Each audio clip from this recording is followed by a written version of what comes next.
Pardon. Ça veut dire effectivement beaucoup de choses.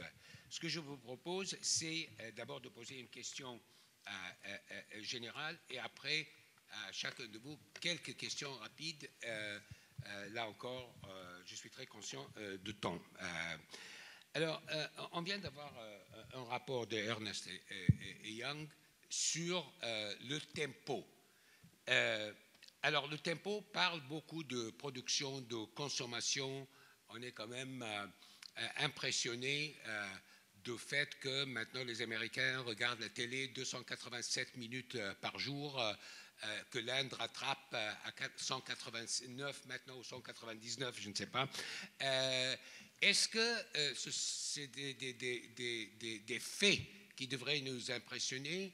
C'est la consommation, la production. C'est vrai qu'il y a un tempo tout à fait, une accélération qui est extraordinaire, même s'il faut encore 3 ans pour produire un film, etc., ou un disque. Est-ce que cela, pour moi, quel est l'impact, et c'est la question que je voudrais vous poser, quel est l'impact sur la qualité de la culture? Parce qu'on ne peut pas parler que de la quantité de la production parce qu'on est tous très émerveillés, etc. Mais quel est l'impact, comment vous le jugez? Je commence avec vous, Jean-François Collet-Simon. Comment est-ce que concilier cette accélération avec l'innovation dans la culture, en général d'abord, et puis vous pouvez vous parler des livres si vous voulez. Oui, je parlerai d'ailleurs tout de suite du livre. Dans le livre, au sens propre, il n'y a pas d'innovation en termes de création, au sens propre, du point de vue de la production culturelle. Dans le livre, il n'y a pas d'innovation, il n'y a que de la mémoire. Je crois que c'est un premier point. Il y a la qualité. Sauf, évidemment, lorsque l'innovation est rapportée à un projet idéologique avant-gardiste. Mais ça, c'est un phénomène tout à fait récent. Donc, le livre, qui est intimement lié à l'expérience de l'humanité historique, l'écrit, il constitue en fait une bibliothèque. Vous voyez tous les problèmes, même parmi les auteurs classiques de plagiat, n'est-ce pas? Et cette bibliothèque, évidemment, elle n'est pas un espace physique. Elle est d'abord un espace temporel, avoir le renouvellement perpétuel des traductions. Donc, comme le disait Emmanuel Levinas, c'est évidemment provocateur. Pour ce qui est du livre, ce qu'il y a à lire, c'est la Bible, Platon et Dostoïevski. Et on a fait, en quelque sorte, au moins un tour circulaire.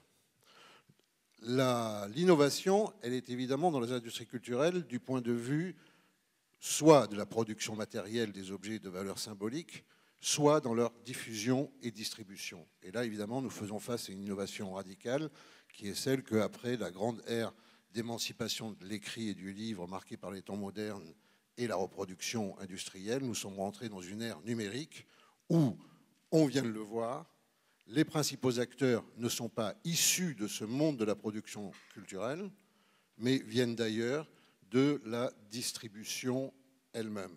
Cette rupture, elle pose effectivement un immense problème, car la distribution de la chose culturelle, du bien culturel, affecte sa création en retour. On va revenir là-dessus. Caroline, est-ce que vous voulez répondre à cette question générale, et puis après je vous poserai des questions plus précises. Donc la question, c'était sur l'impact de ce rythme d'innovation sur la culture. J'ai bien... En fait, je vais parler peut-être plus de l'univers des saveurs, qui est mon terrain d'exploration.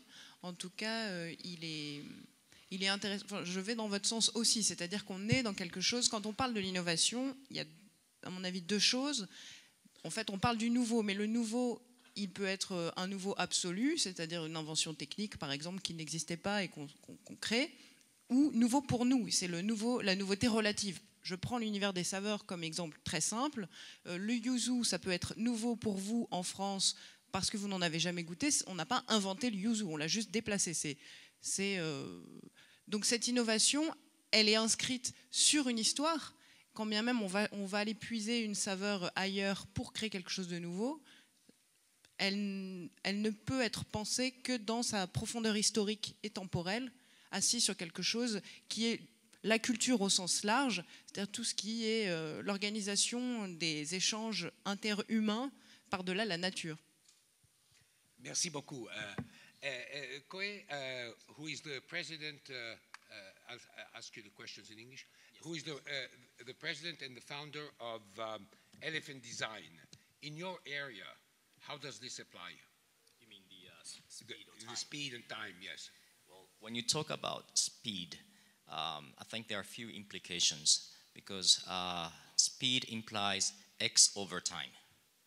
So you can consume more content over the same time, or you can go further over time, that's speed. So time has an implication on other axes. And to me, looking at a report from Ernst & Young, I was shocked to learn that it still takes 9 months to have a baby. We as a human being have not changed and will not change.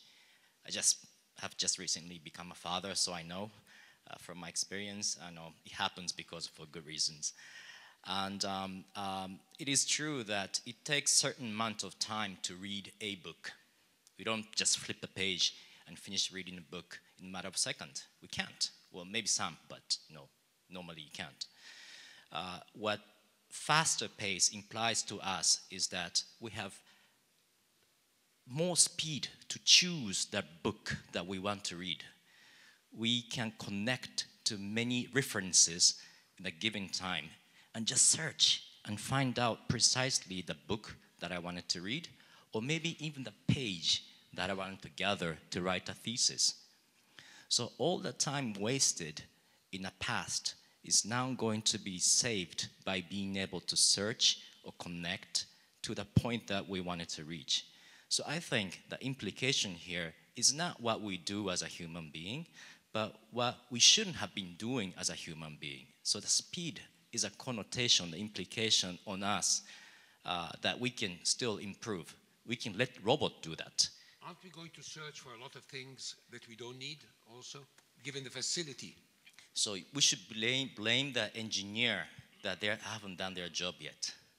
So we are encountering things that we don't need because the technology is not there yet. The technology, we should command the technology to just give the contents we want so we can save more time. Okay, thank you very much. Jean-François, je vais juste vous poser une ou deux questions rapidement. Comment concilier le temps de la pensée avec le temps de la traduction? Est-ce que vous avez des exemples précis? La traduction, c'est certainement le phénomène le plus intéressant au sein de la globalisation des échanges culturels, parce que c'est un phénomène qui n'élimine pas le caractère national qui est porté par la langue, n'est-ce pas? Oui. Donc on voit aujourd'hui que, en fait, la France, par exemple, eh bien, occupe une place dominante en raison d'une politique culturelle, il faut le dire, menée depuis très longtemps, qui est active dans le sens d'une équité, d'une réciprocité culturelle visant à préserver cette diversité. Aujourd'hui, 16% des livres traduits chaque année dans le monde le sont en France et en français, pour moins de 3% aux États-Unis et quelques pourcents dans les autres pays d'Europe.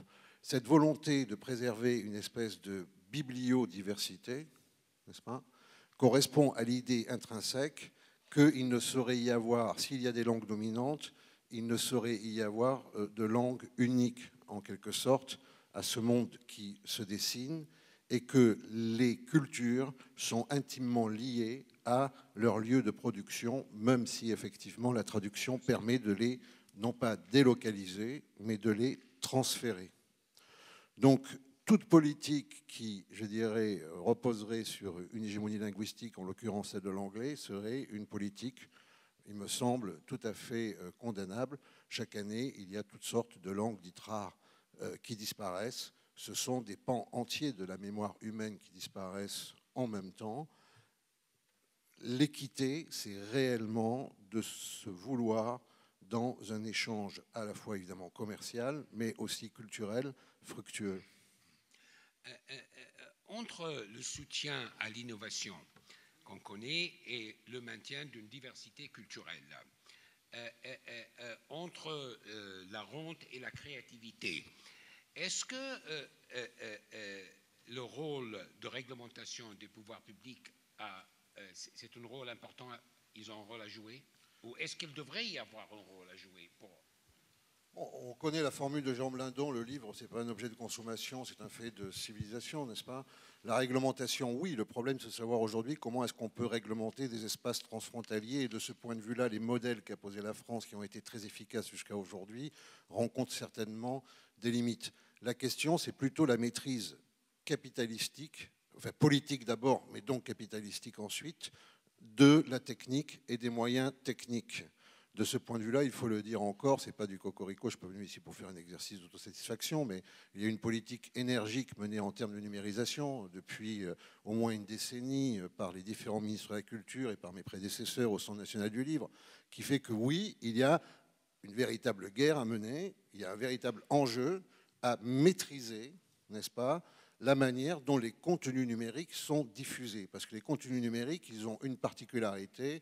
Il y a eu tout un excellent séminaire de médium et des cahiers de médiologie sous l'instigation de Régis Debray au Trail là-dessus. La copie, elle est instantanée, elle est parfaite, elle est instantanée et éternelle, elle est parfaite et en même temps, elle prétend à l'original, comme s'il n'y avait plus d'origine, comme s'il n'y avait plus de prototype, en quelque sorte. Bon, cette révolution numérique, si elle n'est pas portée, elle aboutit à quoi?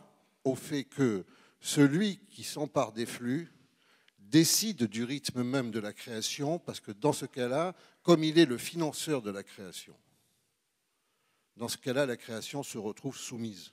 Or, depuis les temps modernes, depuis finalement l'invention du droit d'auteur, etc., l'idée fondamentale, c'est que l'auteur peut trouver le temps de sa création parce que sa création est rémunérée et non pas dépendante, encore une fois, du distributeur, quand bien même ce distributeur promettrait des horizons utopiques d'une bibliothèque universelle, mais qui serait en fait une bibliothèque de vrac, globale et non pas universelle, ou qu'il promettrait justement la mise à disponibilité de tout, mais la mise à disponibilité de tout, quelque part, s'il n'y a pas de médiation, de prescription pour établir ce tout, c'est la mise à disposition de rien. Est-ce que vous pourriez dire un mot de la coopération franco-allemande en citant des exemples des séminaires des jeunes traducteurs? Oui, avec l'Allemagne, évidemment, nous avons un lien privilégié, oui, puisque depuis évidemment la fin de la guerre, les relations culturelles ont dominé avec le programme Goldschmidt, d'échanges de jeunes traducteurs chaque année qui travaillent en binôme, de rencontres d'éditeurs, etc., etc. Toutes sortes de dispositifs, finalement, qui permettent aujourd'hui de dire qu'il y a une homogénéisation sensible des marchés français et allemands, qui sont des marchés où les échanges sont véritablement importants. Ce sont des milliers de titres qui sont échangés de chaque côté des deux frontières chaque année. Et en fait, on voit que très souvent, les mêmes auteurs finissent par gagner dans les deux pays. En quoi est-ce une bonne nouvelle? C'est une bonne nouvelle parce que c'est l'affirmation par ce rapprochement d'une sorte de pensée européenne continentale, par exemple en philosophie face à la pensée philosophique américaine, n'est-ce pas? Là, le clivage est vraiment très clair, mais aussi en termes de sensibilité littéraire, d'une émergence, en fait, aussi d'une mentalité européenne continentale qui avait existé, évidemment, auparavant. Ce n'est pas une innovation. Leibniz écrivait en français. Et on peut dire quand même que l'université française de philosophie est assez envahie par l'Allemagne. Donc, ce n'est pas une nouveauté. Mais là, en fait, on voit que dans les échanges se traduit une sorte de front commun, et d'ailleurs sur les questions de législation, etc., cela suit, une espèce de front commun pour dire que oui, il y a une question d'indépendance de la création qui est aujourd'hui menacée par l'innovation, cette innovation n'étant en rien neutre et n'étant surtout pas, je dirais, ce levier formidable d'émancipation qui nous serait proposé. Merci beaucoup, Jean-François. Je pose...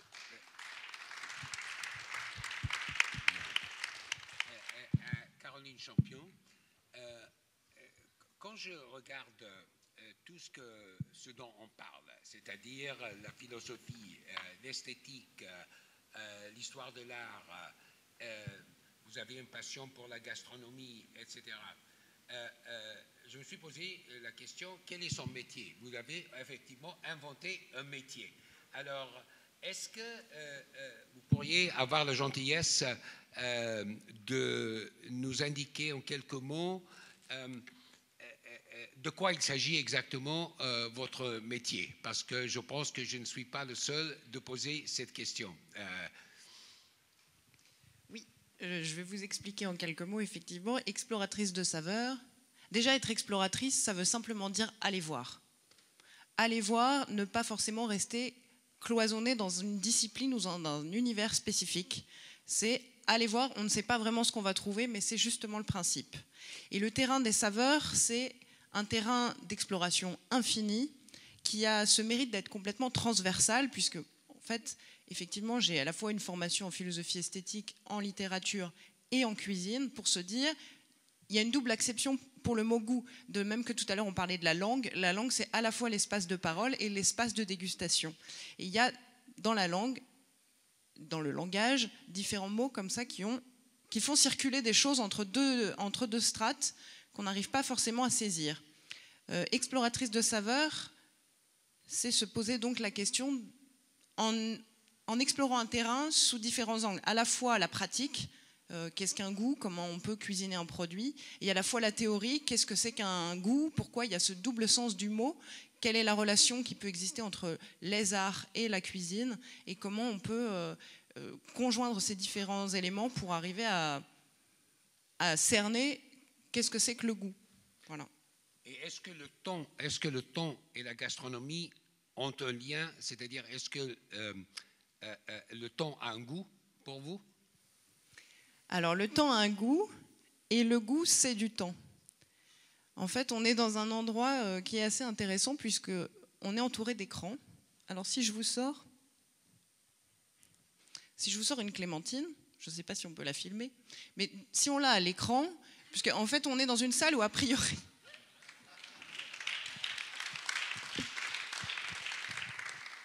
Non, ce qui est intéressant avec le goût, c'est qu'a priori, c'est quelque chose qu'on pourrait... comme on est un peu dans une allégorie de la caverne, on regarde un écran, on a une réalité qui est là, mais en même temps, pour accéder vraiment à la vérité de cette clémentine, il faudrait la goûter.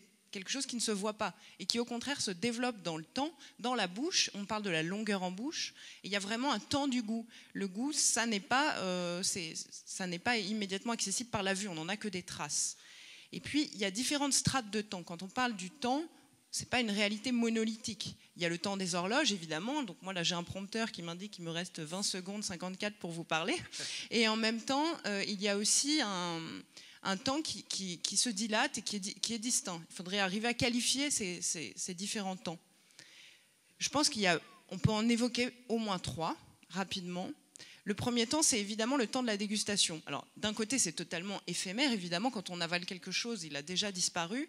Et en même temps, c'est un temps qui se dilate et qui s'étire, justement parce que les différents produits, les différentes choses, un verre de vin peut avoir une longueur en bouche.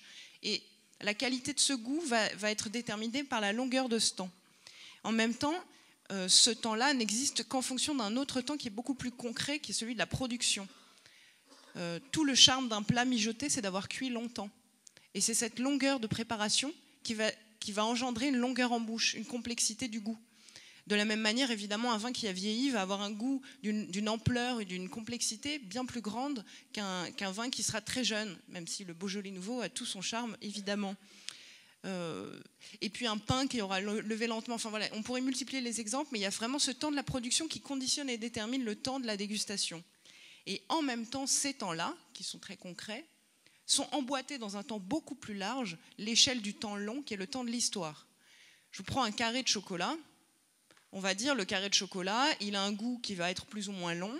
Le carré de chocolat aura un goût qui sera déterminé par le temps de la plantation des fèves et par la façon dont, évidemment, on aura préparé, fait fondre ce chocolat pour le mettre en tablette. Mais il est surtout déterminé par le fait qu'on ne croque du chocolat que depuis moins de 300 ans. Et que le chocolat a 3000 ans, au moins, mais qu'on l'a bu et non croqué pendant des siècles. Et c'est une innovation technique, là en l'occurrence, qui a permis d'en faire une tablette. Donc on voit bien que ce goût du chocolat qui serait là, alors j'ai pas de chocolat sous la main, mais on pourrait l'imaginer, ce goût-là, contient ce temps de l'histoire en lui, et c'est ce qui détermine le fait que ce soit une tablette aujourd'hui. Donc on voit qu'il y a vraiment différentes échelles.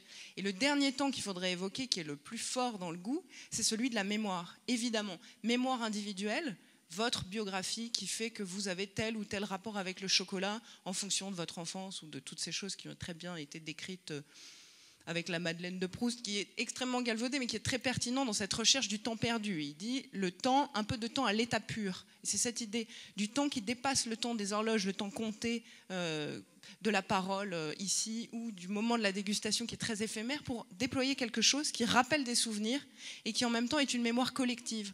Notre goût, ici, on a plusieurs cultures qui sont réunies. Chaque culture a une mémoire du goût qui est distincte et qui a ceci de fort que là, on a une table entre nous, mais la table, c'est le trait d'union entre les humains. C'est ce moment où on crée un pont entre différentes cultures pour être tous partagés, comme vous avez pu le faire dans le train, un repas. Merci. Et juste une dernière question.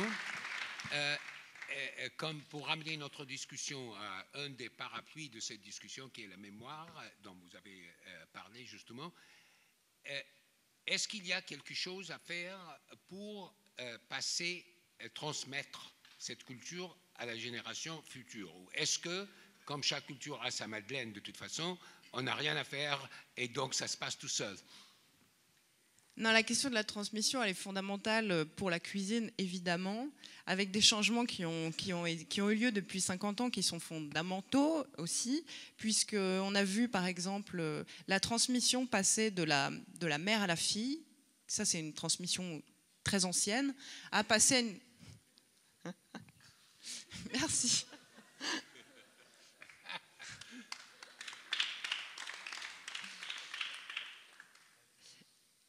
Oui, donc la transmission, elle s'est longtemps organisée de la mère à la fille, puisque c'est les femmes qui faisaient la cuisine. En tout cas, il y a vraiment cette histoire de la transmission qui est même entre grand-mère et petite-fille, puisqu'il y a des relations entre mère et fille qui peuvent être une sorte de compétition par rapport à la séduction de l'homme qu'on n'a pas dans la grand-mère. Donc on voit des rites de passage et des transmissions qui se font de mère à fille ou de grand-mère à petite-fille. Aujourd'hui, les grands-mères et les mères cuisinent a priori beaucoup moins, et on a vu arriver une nouvelle figure de la transmission qui est celle du cuisinier, le chef. Le chef qui donne des cours de cuisine à la télévision ou qui donne des cours de cuisine concrètement dans certaines entreprises. Et donc il y a un changement radical, d'abord parce que c'est un homme qui vous transmet et non plus une femme, donc en termes de symbolique, c'est complètement différent, et on passe on transmet à qui?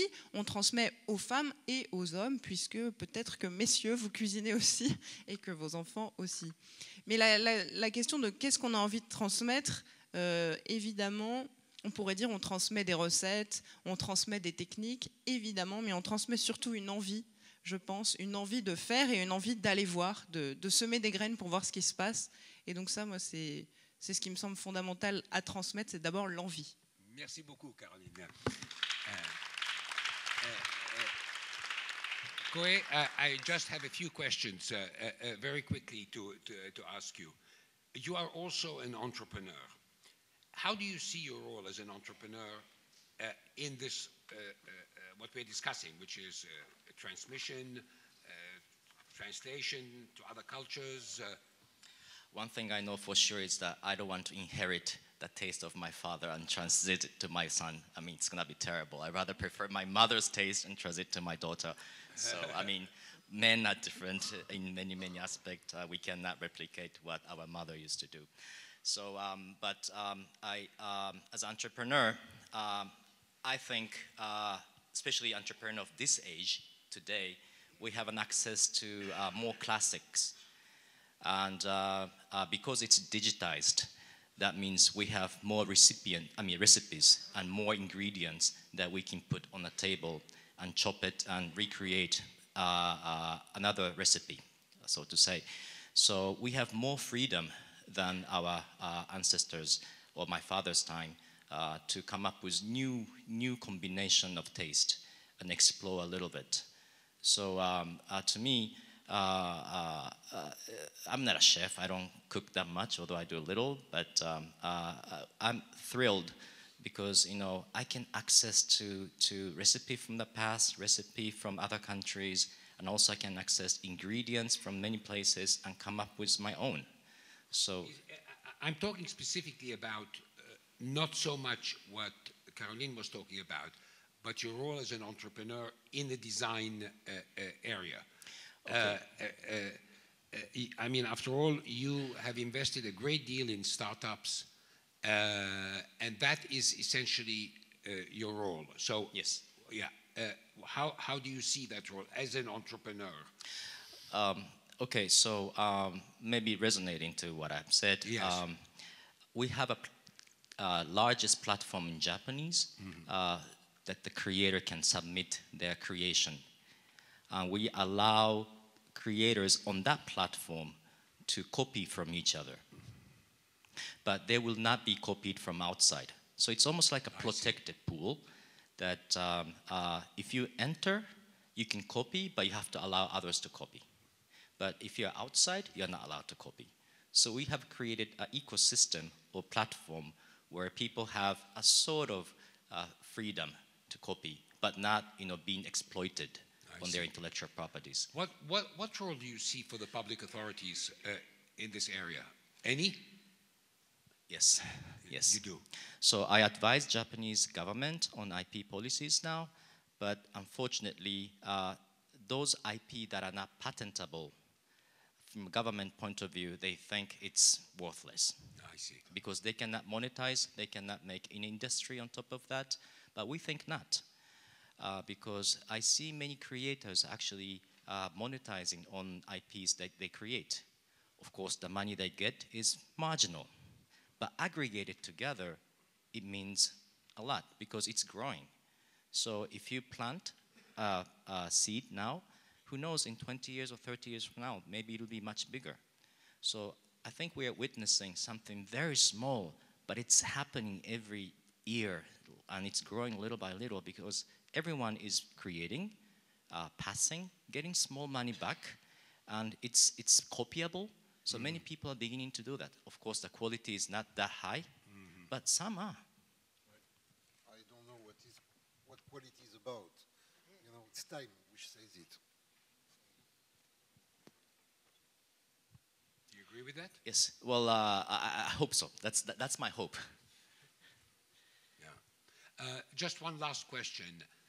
Can you give us an example or some examples of in what way the intervention of the public authorities has been positive and in what ways you judge it from your point of view to have been negative?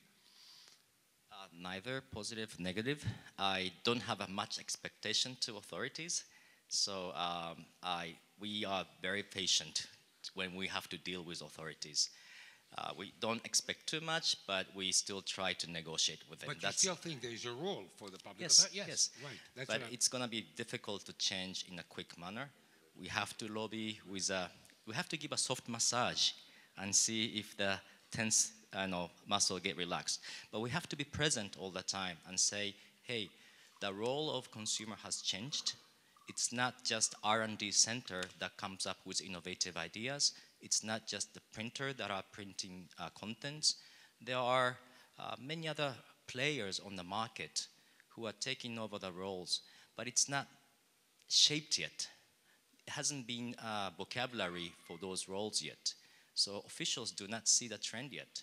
So we are here to translate what's going on. They hear it, they don't understand it, but over time, I hope that they will get it. Thank you very much, Koi.